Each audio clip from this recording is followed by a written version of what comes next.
Hi, my name is Jeanette, and I want to thank you for joining me on the channel Jane Reads. So today we are doing my February wrap-up, or I am sharing about what I read in February.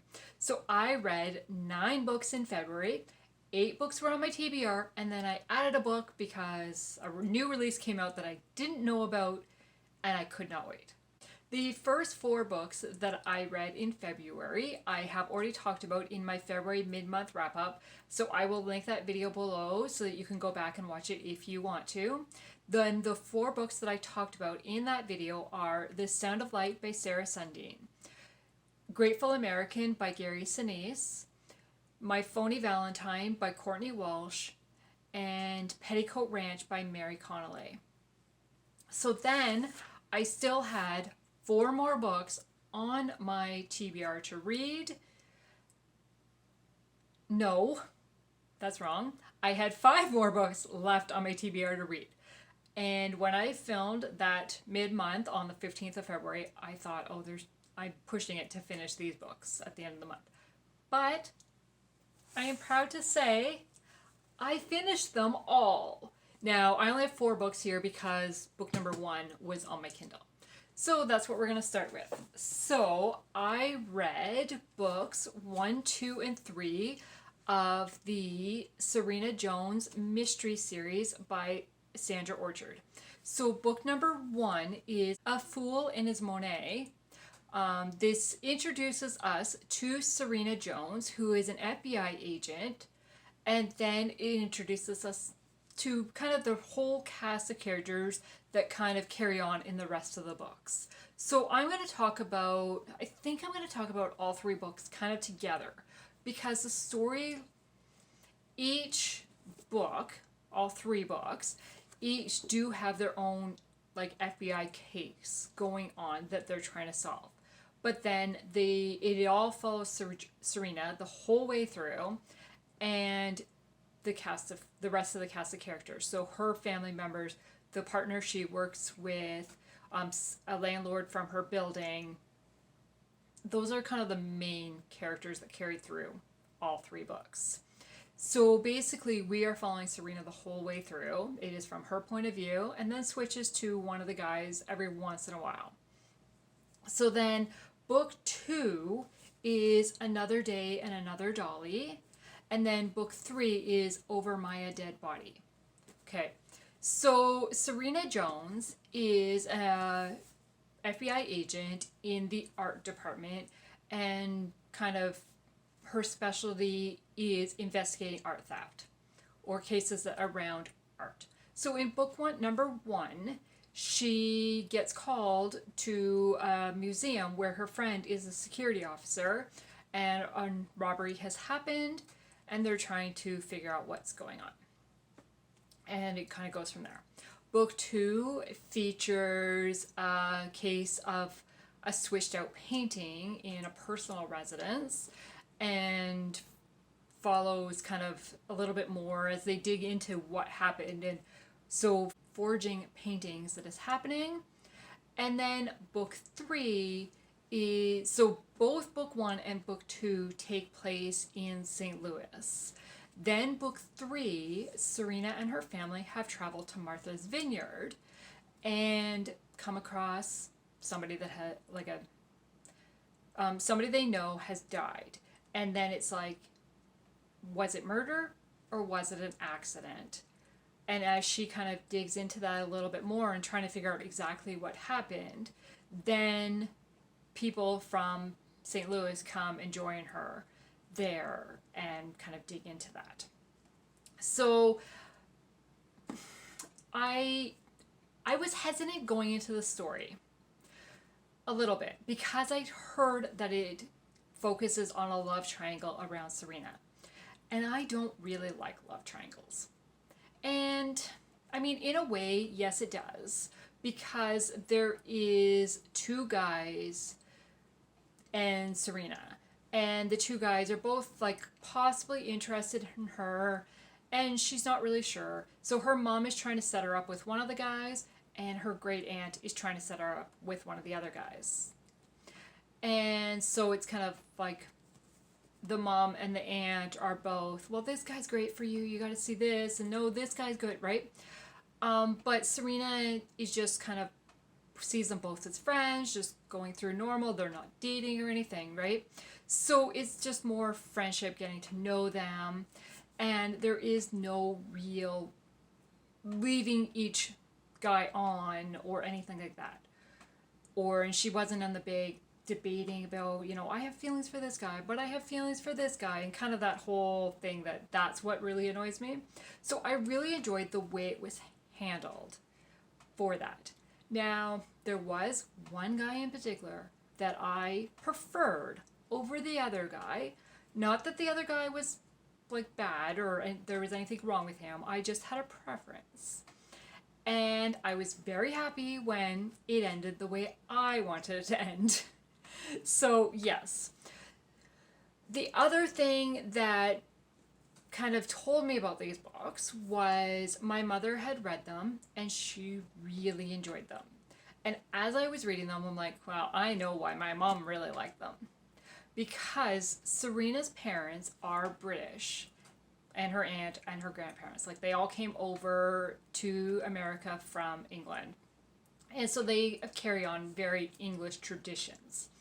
And my parents are both British and came over to Canada. So I grew up with kind of knowing the British traditions. So there's times where she goes over to her mom and dad's place for supper and they are serving toad in the hole. Now, most people don't know what toad in the hole is. I do. It's Yorkshire pudding with sausage inside it. Really good. But it's a very British dish. Then they serve HP sauce. Again, most people don't really know what that is. My husband had never heard of it until he was at my parents' place and we had it, and now we have it all the time here. Like, it's kind of become a staple condiment in our house.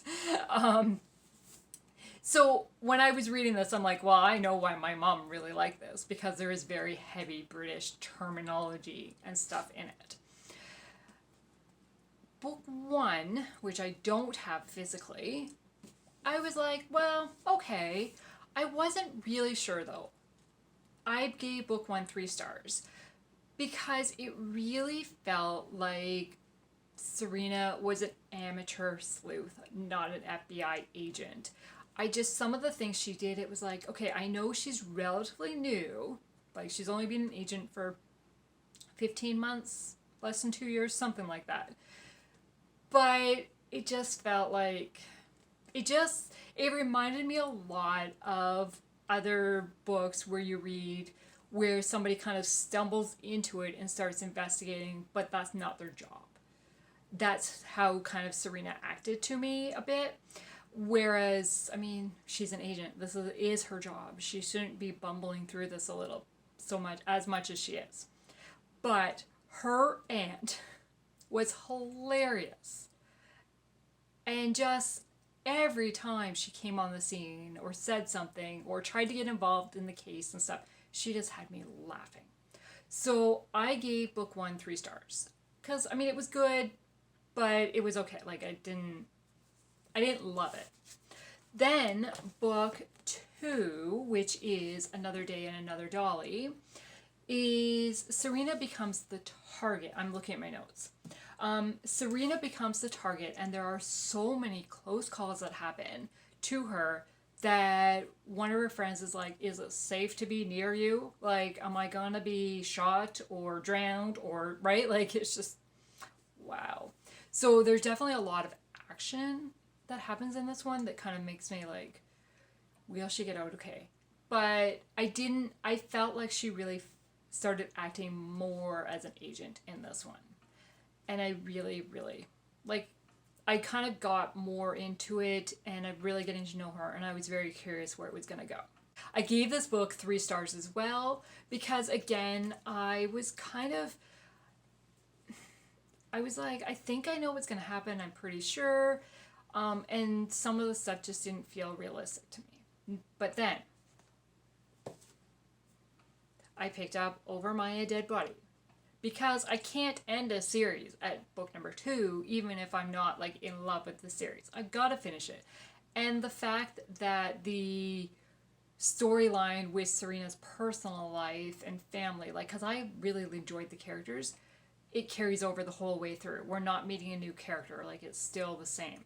Book number 3 was my favorite, and I gave it 5 stars. I absolutely loved this book. I was smiling the whole way through. I was laughing, like, it just, and I mean, there's a very serious aspect going on. I mean, somebody died and they're trying to figure out whether it's murder or an accident. So, I mean, it's very sad because for the family of this guy that's died, right? But I just loved the characters and the relationship between the characters. And I mean, the fact that there is only one kiss that happens in this whole book, and it happens between Serena and the guy she ends up with at the end. Like, so there is no, like, romantic leading on throughout. Like, yeah, I really enjoyed the way the relationship was handled. My only comment was, as I was reading it, it was like, this seems very similar to something else I've read. But as I kind of, after I finished the book and put it down and kind of was thinking about it a bit, I'm like, okay, yes, it was similar to what I read last year, but it's not that similar. I think for me it was similar because this one, Serena, is an FBI agent in the art investigations, dealing with art fraud and theft. And the book, there's a series that I read last year. What's it called? To Catch a Thief by Jill Elizabeth Nelson. It features the main girl character is an art investigator and dealing with art theft and investigations. And in that series, she is kind of torn between two guys. Like, that one's total love triangle. She's torn between two guys trying to decide. And book 1, we meet her, and then kind of the relationship develops in book 2 and book 3. And so because she is the main, and it's art is the main subject line. She's investigating. She's not an agent, but one of the guys is an agent. So there's a lot of similarities between the two stories. And because there's two guys and a girl, I think that's why in my brain it was like, this seems so similar. But then as I kind of got thinking about it a little bit more, it was like, okay, no, the cases are different. The way they're investigated are different. It's just, I think because they were both art investigations, and the possible of two, like, there's two guys as a possible love interest. I think that was just, it was similar enough for me to feel like, oh, this is very similar. And because I'm not an art person, I don't know a lot about art. I'm kind of like, that's a nice picture. But that's about what I know, right? Don't ask me the difference between different art styles and all that kind of stuff. So I think that's why. But no matter the case, I really enjoyed this one. I closed this book, and I remember thinking, it was like, oh, I love the way it ended. I like these characters. That's why I gave this book 5 stars, because I really enjoyed it. So then I read book 1 and book 2 of Irene Hannon's Hope Harbor series. So book 1, these were both rereads for me because I'm trying to work my way through the series up to the ones that I haven't read yet. So book 1, we meet Michael, who has just arrived in Hope Harbor, and he's on leave of absence from work for a couple months. And he's come to try to kind of find himself a little bit, or find some answers to his life. He is a recent widow within the last year, 18 months, something like that. And then he meets Tracy, who is a Hope Harbor resident, who runs a what's it called? A cranberry farm. Cranberries? Cranberry farm, with her uncle, who has basically raised her. And Tracy is also a widow. And so Michael and Tracy are both like, we are never getting married again. They're they loved their spouses, but then they both felt pain from losing their spouses and didn't feel like they were husband material or wife material. Then we meet Anna, who is kind of shut herself off to the community after something had happened in her past. And randomly, she ends up inviting Michael to live in her guest house for a little bit. And kind of Michael is able to draw her out a little bit and get to know. I loved Anna. And kind of, I wanted to spend more time with her and get to know her. Now, Tracy and Michael are both probably late 20s, early 30s. And Anna has a son probably around Michael's age. And so Anna, she's a senior for sure. And so, I mean, it's a very different, but that's the only character I cared about, was knowing Anna's story. I mean, I liked Michael and Tracy, but I didn't connect with them as much as I did with the other one. Then we meet Charlie, who is a taco stand owner and also an artist, and kind of really a free spirit. He paints when he wants. He opens his taco stand when he wants. There's no set hours. And he kind of gives wisdom to anybody who comes up, shares.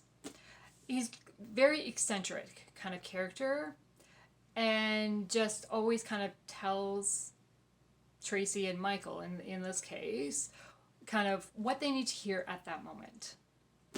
And so the town seems really nice, like really sweet, full with characters you want to get to know. Just nice coastside town. You see the wharf and see it's just one of those things that, can I go hang out there in the summer?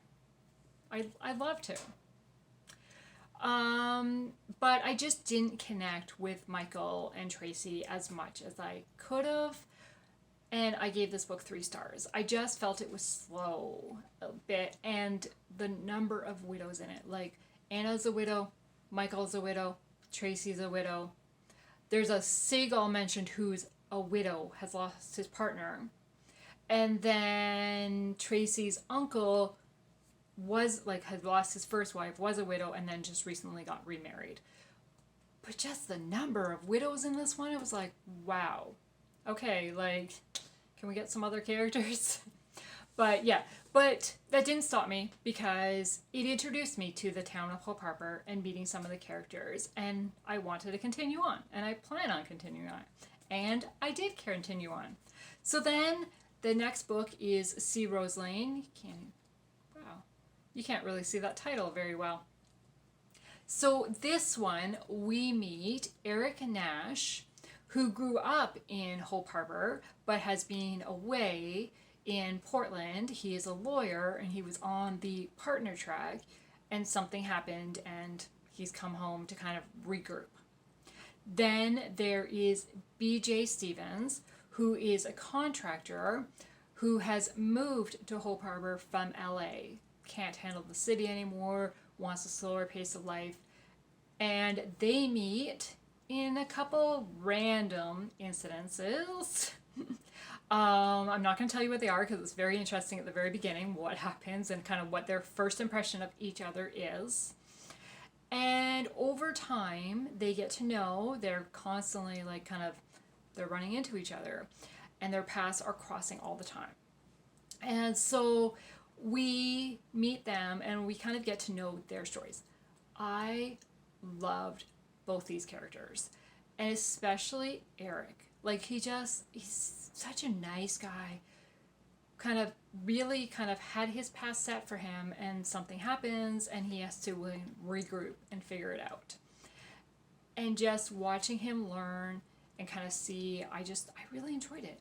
And then we've got the second storyline of Louis, who is a Cuban immigrant and has come, and his story is tragic, very tragic, and kind of the hardships that immigrants go through.